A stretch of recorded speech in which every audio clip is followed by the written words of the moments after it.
আসসালামু আলাইকুম রহমতুল্লাহি ওবারাকাতুহু। আজকে আমি আপনাদের মাঝে বিশ্বনবীর ভবিষ্যৎবাণী ও বর্তমান দশা যেগুলা চলতে আছে সেগুলা নিয়ে আমি আলোচনা করতেছি। আদি যুগের হাদিস থেকে যে আদি যুগের হাদিসের মধ্যে যেগুলো আছে এই হাদিসটা বহুত পুরনো হাদিস। সেটা হচ্ছে কি আমাদের নবী কারীম সাল্লাল্লাহু আলাইহি ওয়াসাল্লাম যে কথাগুলা বলে গেছেন সে কথাগুলো হচ্ছে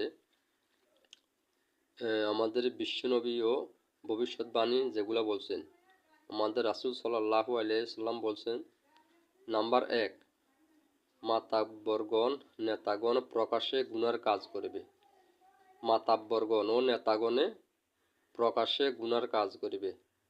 নাম্বার 7, মানুষে অত্যাচারের ভয়ে মাতাব্বরগণ ও নেতাগণকে কি করবে? সম্মান করবে। মানুষে অত্যাচারের ভয়ে মাতাব্বরগণ ও নেতাগণকে সম্মান করবে। নাম্বার 3, মসজিদের মধ্যে উচ্চস্বরে বাজে কথা হবে। মসজিদের মধ্যে উচ্চস্বরে বাজে কথা হবে। আল্লাহর ইবাদত করতে গিয়ে আল্লাহর ইবাদত করবে না কি? আল্লাহ এক মনে এক ধ্যানে আল্লাহর ইবাদত করবে না। আল্লাহর ইবাদত করতে যাইয়া মসজিদে উচ্চস্বরে বাজে কথা হবে।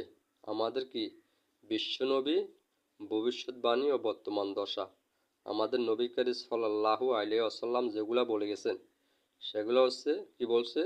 নাম্বার 3, মসজিদের মধ্যে উচ্চস্বরে বাজে কথা হবে। আল্লাহর ইবাদত করতে গিয়ে আল্লাহর ইবাদত এক মনে এক ধ্যানে না করে মসজিদের মধ্যে উচ্চস্বরে বাজে কথা হবে। নাম্বার 4,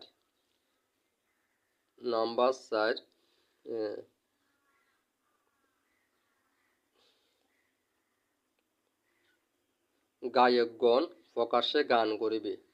নাম্বার 4, গায়কগণ প্রকাশ্যে গান করিবে। নাম্বার 10, নিত্য নতুন বাদ্যযন্ত্র বাহির